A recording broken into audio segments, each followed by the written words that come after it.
यो चाहिँ हो अहिले चाहिँ जुन हाम्रो घरमै लिएर आएको छ किन यस्तो स्ट्रगल गरेर आइपुग्यो अलिकति बाटो चाहिँ यस्तो छ हैन यहाँ माथि नि आमा अलि लजाउनुहुन्छ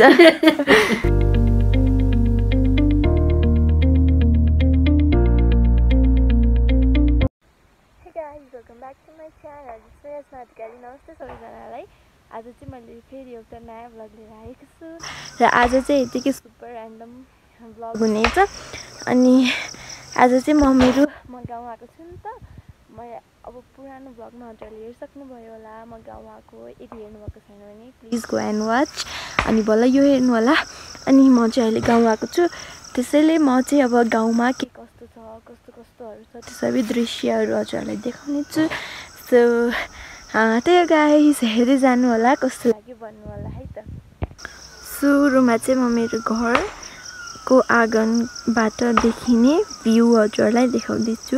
घरको आँगनबाट देखिने भ्यू चाहिँ यस्तो हो यो चाहिँ घर हो अनि अहिले चाहिँ यहाँ लुगा सुकाएको भएर अलि कसरी देखेको छ तर जे भए नि यो घरको यतापट्टि रहेको यो बारी हो अनि त्यस पछाडि उतै तलको जुन देखिरहेको छ नि यो चाहिँ घरको गोठ हो र यो चाहिँ पारीहरू हो अनि यो चाहिँ सबै पहिरोले गर्दा यो चाहिँ यसरी आँगन चाहिँ यसरी भत्किएको छ गाइस अनि हजुरहरूलाई थाहा नै छ होला हैन पहिला चाहिँ अब केही पिन्नु पर्यो ओर्यो मकैहरू त्यस्तो गर्नु पर्यो भने हामी सबैजना घट्ट जानु पर्थेन अनि हामी पनि घट्ट नै जान्थ्यौँ तर अहिले चाहिँ हाम्रो घरमै आएको छ पिन्ने कुरा त्यो चाहिँ यो चाहिँ हो अहिले चाहिँ जुन हाम्रो घरमै लिएर आएको छ किनभने अब त्यति टाढा जान सकिन्न नि त टाढै छ नि त घट्ट अनि त्यसैले यो लिएर आएको छ यो चाहिँ यताबाट यस्तो छ यो त अब कसरी गर्ने हो त त्यो त मलाई पनि थाहा छैन गाइस अनि यो चाहिँ हाम्रो भित्रपट्टिको किचन हो अनि यहाँ चाहिँ आमा होइसिन्छ मेरो यदि पुरानो भ्लग्सहरू हेरिरहेको छ भने हजुरहरूले पक्कै नै आमालाई चिन्नुहुन्छ आमा सबैजनालाई नमस्ते गरिदिनु सबैजनालाई नमस्ते मलाई चिन्नुभयो होला मलाई चिन्नुभयो होला नि अनि आमा चाहिँ अहिले यहाँ खेतालाहरूको लागि साग बनाइदिँदै हुनुहुन्छ अनि यो चाहिँ मेरो लागि छुट्टै आमाले चिप्स बनाइदिने रे नातिनीलाई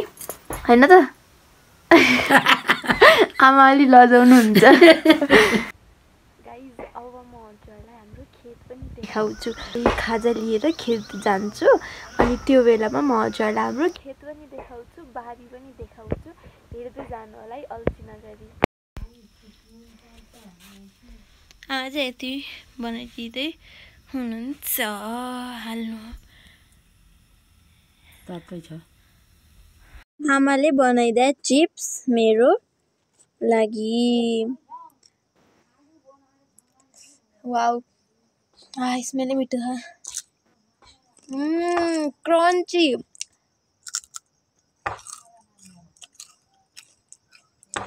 म चाहिँ खेतमा जाँदैछु यहाँ चाहिँ दुईटा झोला छ एउटामा चाहिँ खाजा अनि एउटामा चाहिँ मकै लिएर म जाँदैछु अब म हजुरलाई देखाउँछु अहिले चाहिँ म यहाँ यसरी जाँदैछु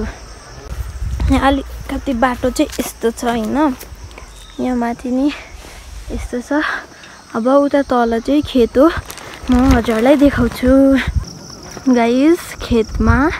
आइपुगे तर यस्तो स्ट्रगल गरेर आइपुगे यस्तो बाटोबाट आएको माइ लट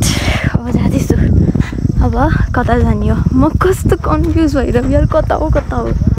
म चाहिँ यताउता गरेर अल्मलिँदै कन्फ्युज हुँदै जसै तसै खेत पुगेँ र मैले अघि हजुरलाई भ्लगमा भनेको थिएँ त खेत देखाउँछु भनेर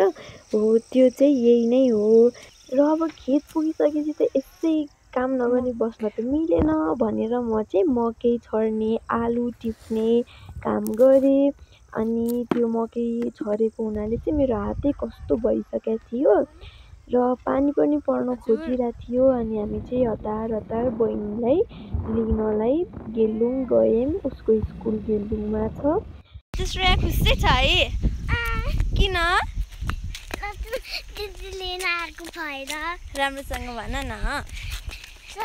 दिदीले नआएको भएर बिहानै